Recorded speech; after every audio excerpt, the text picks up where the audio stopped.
I'm Benji Damron. I'm a developer at Manifest. We're a content marketing agency. So we do things like writing content, social, a lot of SEO. And I'm based out of the St. Louis office. If I seem a little loopy, I drove up here at 5 this morning, so I'll try to keep it together. I was originally planning on doing a 30-minute session, so this probably won't go the whole time. So if there's any questions, feel free to just stop me. Okay, I don't know, do we have developers in the room? A few? I don't know about you, but this is the last thing I ever want to deal with, is the SEO stuff. Luckily, we have a dedicated team, and they usually have a minimum list of requirements, which they'll tell you they are nice to haves, but what they really mean is this needs to happen. So turn the mic in. Closer. Yeah, it's like, Okay. yeah. Yeah, way better.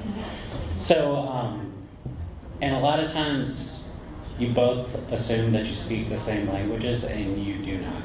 So you need to ask very specific questions, communicate as much as possible. If they feel comfortable changing config, give them access to do that. But just make sure that they do tell you, because in Drupal 8, you know, you'll push code and wipe out every single thing that they just did. So luckily I work with a really good guy. He's willing to jump in and work on anything. So he makes my life a lot easier. And here's some stats I got from him, actually. 93% of online experience begins with search. 51% of content in 2018 was driven by organic search. Organic search had a conversion rate of 14.6%, outpacing the conversion rate of people just landing at your site. And this last statistic, we're starting to see more and more. 51% of searchers are more likely to make a purchase from a mobile optimized website. And that, we have a really big push for that, as you'll see with some of the modules we have here. And luckily, the guy I work with is pretty technical. He knows all the latest things Google is doing. These are a lot of things that we like to have when we launch a site. I mean, SSL isn't even optional anymore. You definitely need to be mobile friendly. Site speed definitely plays a huge part. We're on Acquia, so everything's behind Varnish.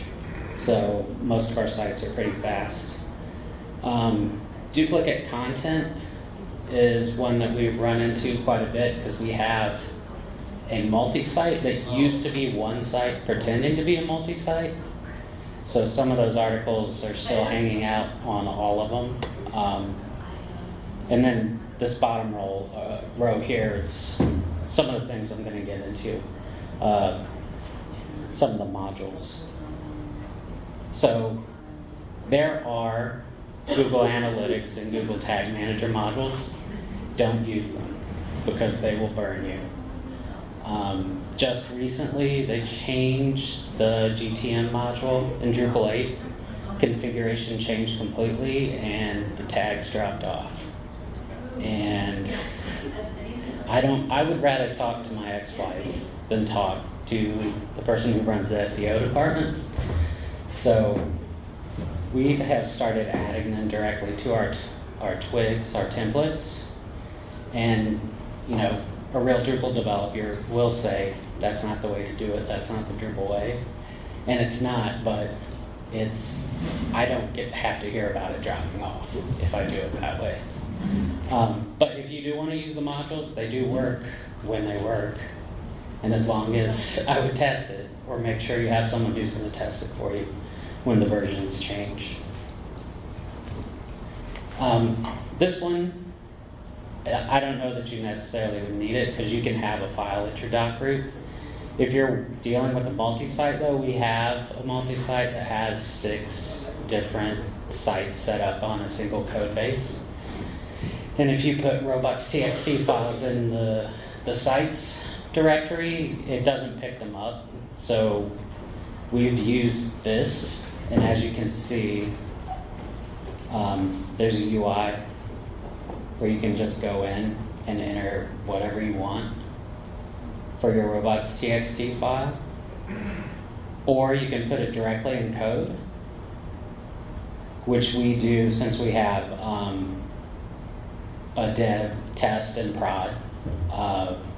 So for our dev and test, this is what we have in our settings file, because the last thing we want is our dev or test getting indexed by Google, because then you've got the duplicate content problem. You have things that, like I said, I don't want to hear from SEO about it, because they're really unhappy. Another thing you can do, I didn't put anything about it in here, but there is a module called Shield, and it basically adds another layer of authentication so that you have to actually log in.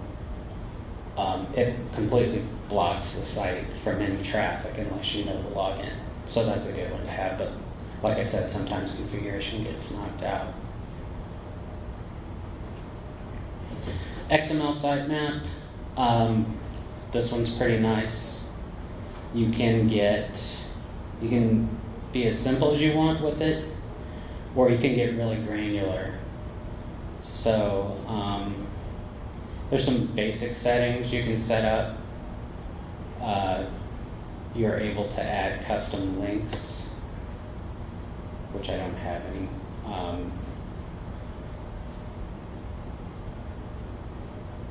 And this I was able to get the SEO guy in, and he set it up the way he wanted it. So he recommends only 1,000 per page, and when you have a site with like 15,000 nodes, that's probably a good idea to break it down into separate pages.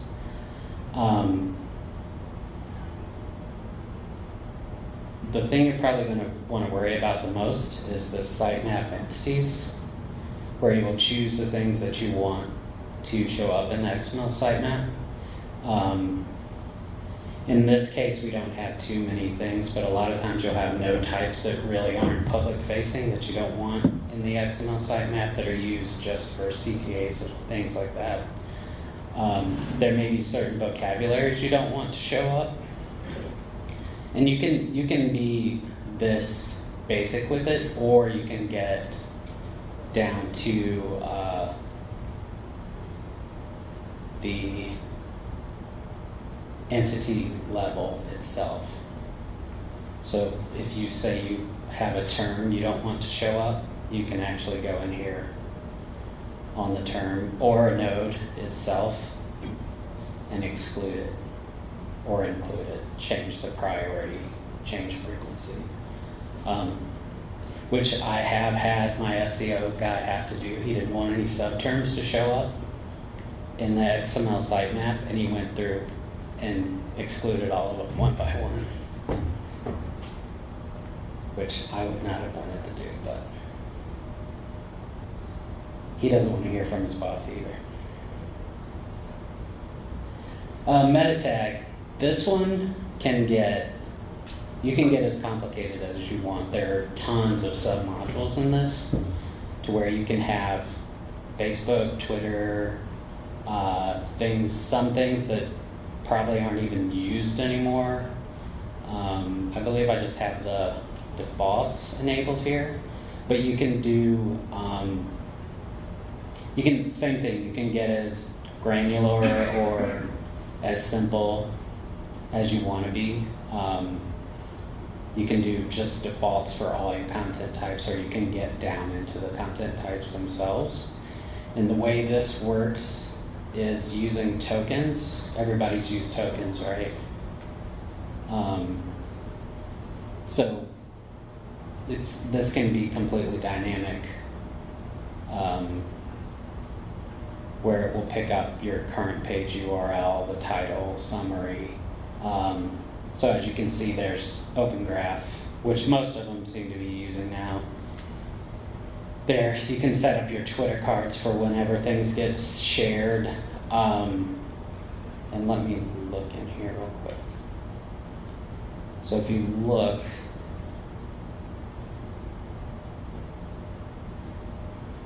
there are tons of modules you can turn on if you want.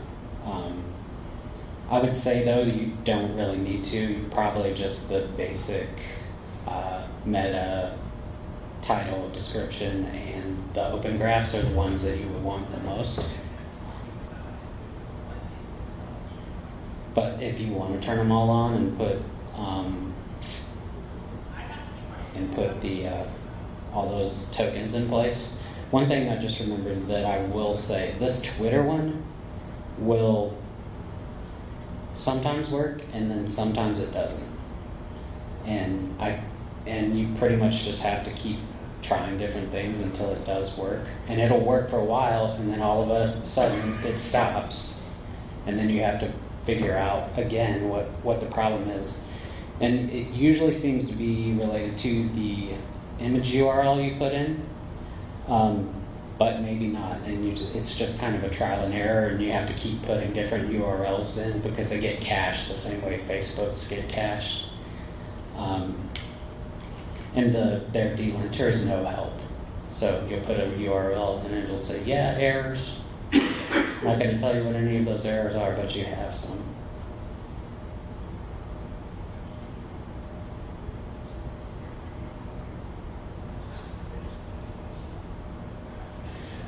Is anyone familiar with AMP? Have you seen any of that? Yeah, so AMP is a Google thing. It stands for Accelerated Mobile Pages. And you can really only get to it through search on a mobile device.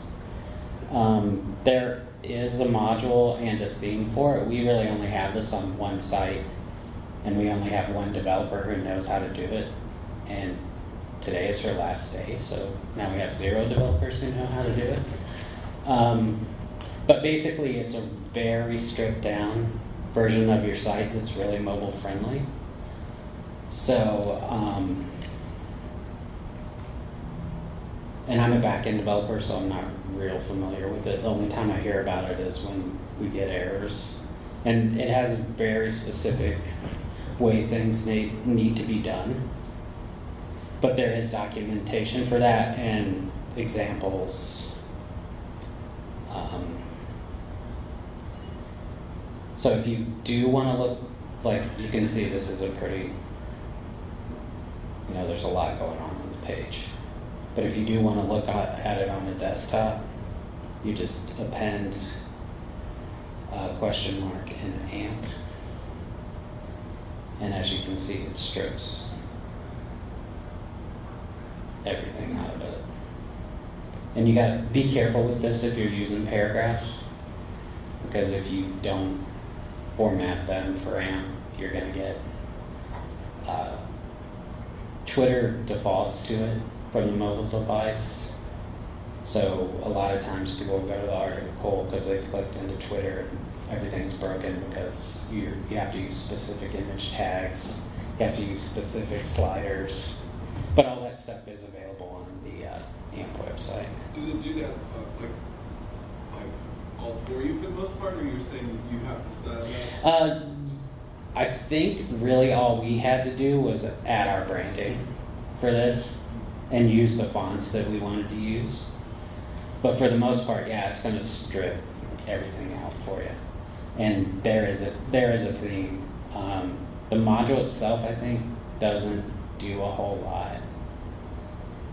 We can look and see. I feel like all you do is put in some of your Google account things.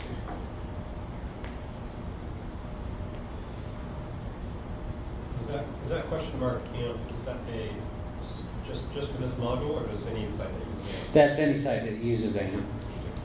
On a mobile device, it's a little bit different. It has to be completely different. So yeah, you basically just tell it which theme to use and give it your Google Analytics. And I don't think you even really need to do that if you have it already have it in your twig or are using the module for that. There's another thing. So I don't know how long it's been around, but there's something called AMP Stories, and we just launched one of our first one, and from what I've asked people about it, they've told me, yeah, I've only found it through search. So it's kind of exactly like Instagram stories. So of course this is going to look bad because it's on a desktop, but you kind of just, it's like a fancy slideshow really. But it will make it so that you show up in search more in mobile search. So, and it's not that hard to do. It's this is hard-coded HTML, but I figured out a way to make it work with paragraphs too. So we haven't launched that yet because, and I'm not going to show you because it looks really bad.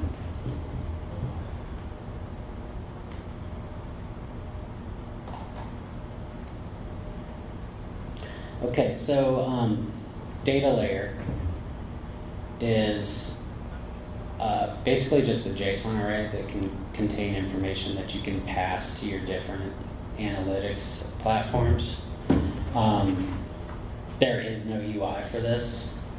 It's all there out of the box. It passes quite a few values in automatically. In our case, we wanted a few other things to be added, and there are hooks to do that. So one of the things we needed to know is whether a user was logged in or not.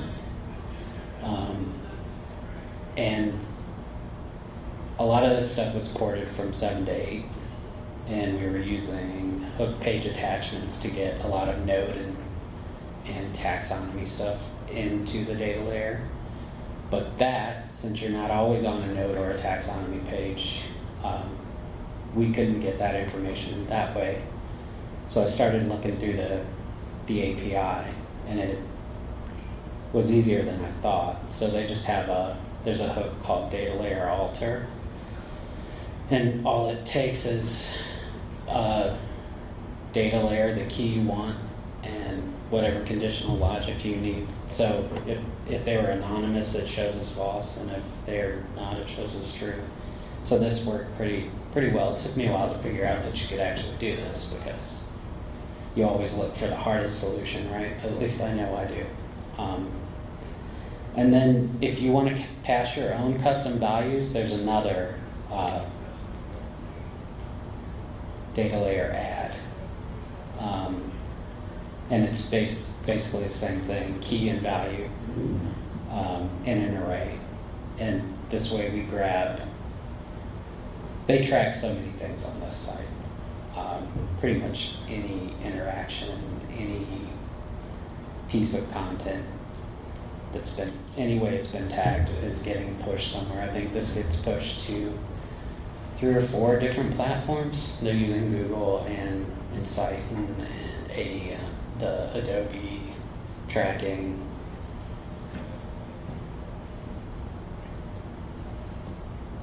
So along those same lines, has anyone worked with Schema yet? It's basically the same thing. It's another JSON array that passes more information. And search. This is really optimized for search engines. All of them agree on using this. And it's, as you can see, that description is pretty vague as to what it actually is. And one of the SEO people I used to work with would just say, hey, we need Schema on the site. It's like, okay, what does that mean? And this is what he gave me. This Jira ticket, he basically just copied and pasted the page from schema.org and said, this is what I need. So it took a few months before we finally got exactly what he wanted. And started working some way at one else. And he was like, what if I just give you the structured markup I want and tell you which pieces are dynamic? It's like, that would be perfect. So he did that. And this actually shows up in he told me what it's called, the Search Console. So anytime anything's broken with it, it will let you know. That's what that unparsable structured data at the bottom is. And usually things like tags on descriptions or titles, you know how Drupal likes to add divs on everything. It doesn't like that. So, but luckily you can strip them with twig. So I finally got the requirements, and I turned on some modules for him. He's like, "Yeah, this isn't gonna work." And I was like, "Okay." And as you can see, this is JavaScript right in a module file, which is pretty gross. So it's like, I started looking at it, and it's like, he's really only wanted to change one thing here, and I'm writing this custom JSON array. It's like, there has to be a better way to handle this. So there's another module that pulls into the Metatag configuration, and as you can see, you probably saw it when I was looking around in there.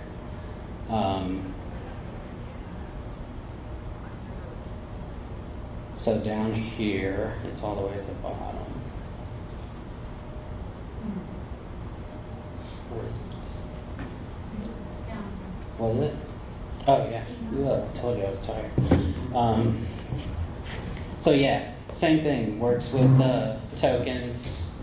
It had everything that he actually wanted.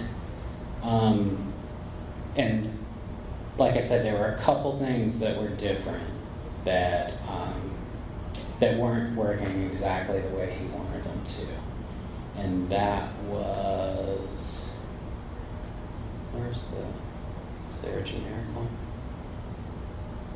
Website.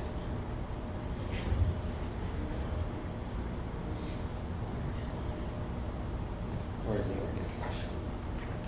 I missed that. So if you have like something that fits to, like, so you have like a place, like an organization, like a business, you would add this to your site, and then you go in and fill in the fields in the schema.org so that the search engines would be happy with the way it's. Yeah, they like to see that structured data because it's easier for them to parse instead of having to go through the whole page or actually look at meta. It's going to look at all of that, but everything seems to be headed this way. Which I'm missing tokens. So is there a way to match that up to like node fields? Yeah, that's what you use the tokens for. So I'll look at the article one. Looks like we've knocked out all of our. That's not good. All of my tokens have dropped.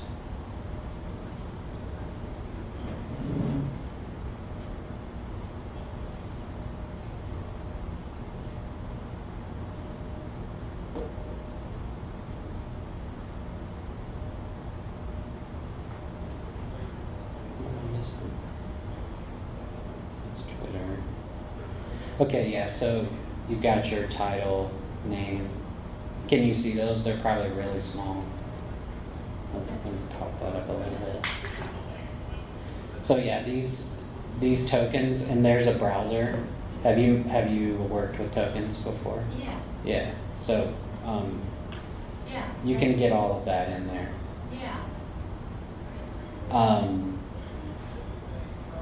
Trying to think. Yeah, so I don't know why it dropped this. So the one thing that was missing that he wanted was this same as. And basically what we use that for is our social links. So your Facebook, Twitter, and you can put those in comma separated. And I was like, man, I don't know how I'm going to do this. How am I going to get that in here? And then, of course, it helps to read the README in the module. Because there are already classes in there that do everything you need to do. So if you need to add it to a particular group, so I wanted this in the website group. I forget this is an image. And this is basically all you do is you make a new PHP file with the class name, and everything gets defined by this array at the top here. And all you do is change those values, and then magically it shows up in the group that you need it to show up in. I thought I was going to have to write all this custom code or alter things after they got to the page, and this is all I had to do. So essentially, is this the data that then is available to Google Tag Manager? This is different. The search engines actually just look at this.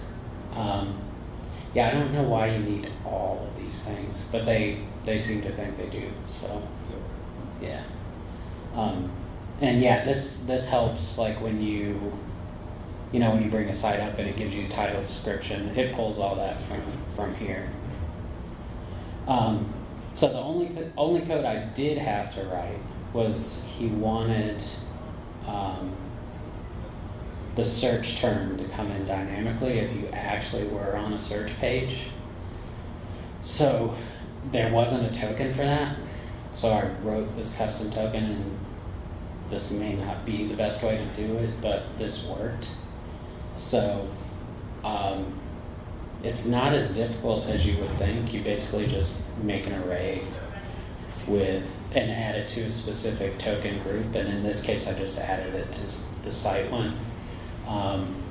So you needed a search string target and a search string query input, so you define the tokens here. And then to get the values, or the logic for the values, you use hook tokens. And this code probably really wouldn't work. This is just kind of to give you an idea of how it works. So that when you actually go to a search page, it will populate that value. And I'll see if I can get that to work so I can show you guys.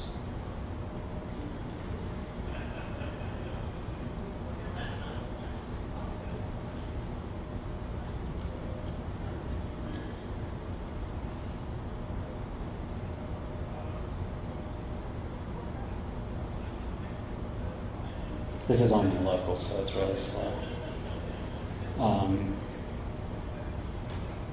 And then when you look, hopefully this works.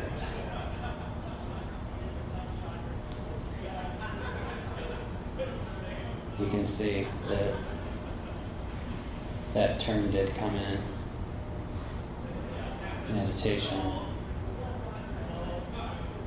And it is down here where it needs to be. And this is that same as that I was telling you I added. Whoops. With all of our URLs.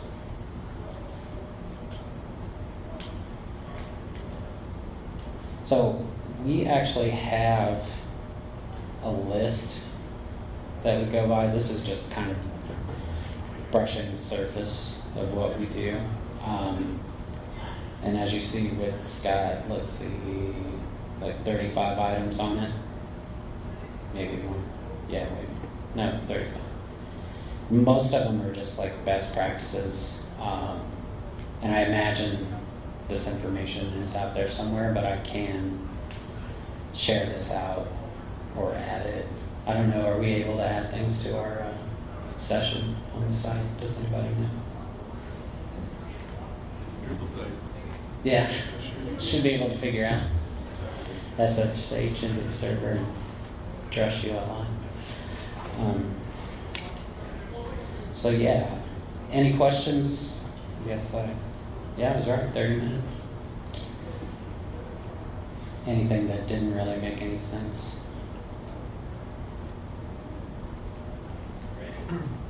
And as you know, a lot of this is really just black box. We know what we think Google wants, but in a lot of cases, I think the best thing is to have new and quality content, which we've been hearing for years, but I think that is the truth. Because I have a site now that I'm trying to get approved for an AdSense account, and they won't approve us because we only have like 20 nodes, and the content is stuff that's already on the web. So I have a question. Okay, so duplicate content. So if you've got pages that are being dynamically generated, Right. so depending on, so like a personalization occurs, as long as the URL is, okay, so how does it determine what is duplicated content? So the page may render differently Right. depending on who you are and where you are. But what prevents Drupal from thinking there is duplicate content? I think when they're talking about that, they mean more like your content can be found, the exact same content can be found in more than one place. So, in the case, Good, yeah. yeah, it could be. And in the case of these sites, we have 6 different magazine sites for CDW here, and with newer content, that doesn't happen, but this all used to be one site, so it had the same database. So you could get to any story from that base URL because of the way it was set up. So you would have a biz tech with the same path as an ed tech or a state tech or a fed tech. So we would have problems with that. So I think it's more that kind of thing that's the problem. Or if you have like two different URLs on the same site that have the same content, then you might have problems there. So if you have a block of content that appears on multiple pages. Yeah, I don't think that's an not a issue. big deal. No. I think it's when you have a exactly full article full that's page. repeated multiple places.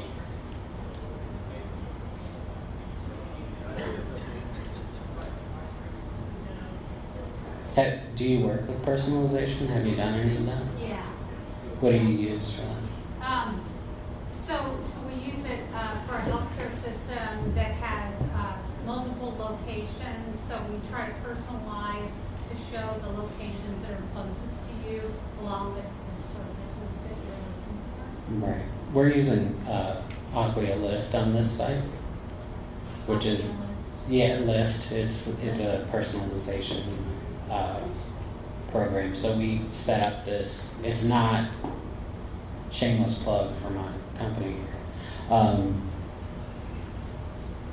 It's not actually gated content yet, but all of these separate topics down here are brought in by Lyft.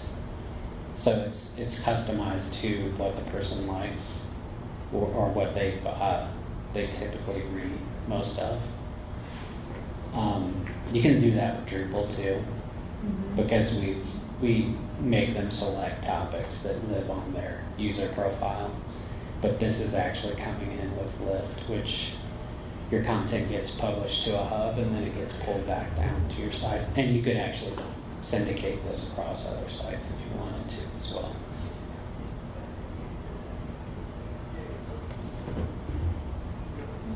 Any other questions?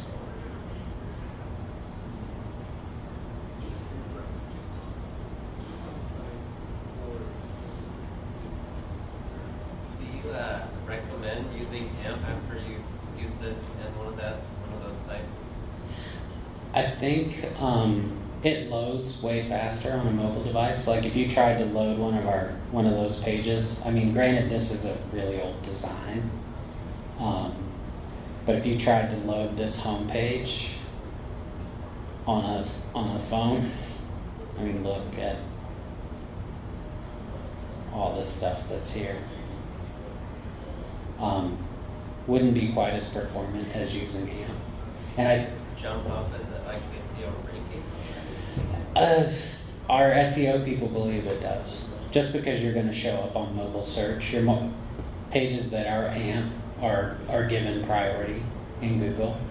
I don't know if it helps you with Bing or any of the other ones, but on Google it's going to help you. So you just have to be really careful and make sure that you're following all the guidelines, because they'll penalize you if you don't. So here's the, well, I guess it does math. Huh? Did we not do the home page? I guess you'll get this. Well, doesn't have a, but yeah, it seems to help. And I don't believe that. It's not displaying, what is it not displaying? Is it just like- Well, in the case of, so, like this article, it's going to take out this image here. It takes out the sidebar, all the sidebars. If you were to, I think it pulls this, any like image you throw in the WYSIWYG, it's going to strip it. It removes a lot of this stuff. It pulls all the related articles out, so pretty much all you're getting is So this. I'm on, and it's showing. You're probably on just the mobile version of the site. Like the only way, did you get there from search? Did you get there from search? Yes. You did, and it's showing everything. It's showing, it's formatted pretty well, but yeah, I can't see anything up here that I'm not seeing here. Huh. Like it's showing the related articles. Let's see. It's not, this is what you should see. It's just this image and the text. See the image, see the text, and then below it. It's showing the related articles too. Well, I guess we have something to fix then.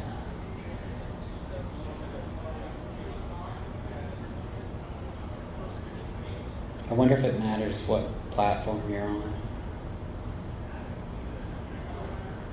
Are you on an iPhone? Yes. I don't, it shouldn't matter, but. It looks pretty clean and nice, Yeah, this project was. We did this when I started. I've worked for him twice, and this second time around, I started Halloween Day, and we launched in January, I think. So 6 sites in 12 weeks.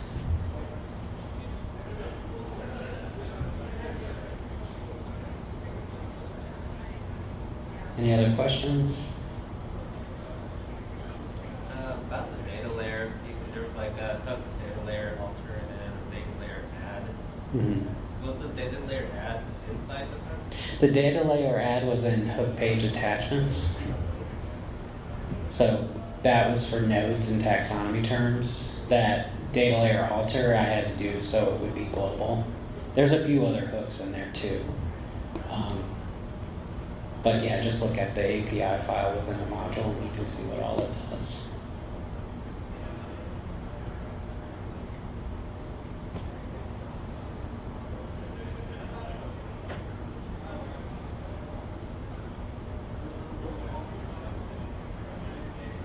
Anyone else? Well, thank you.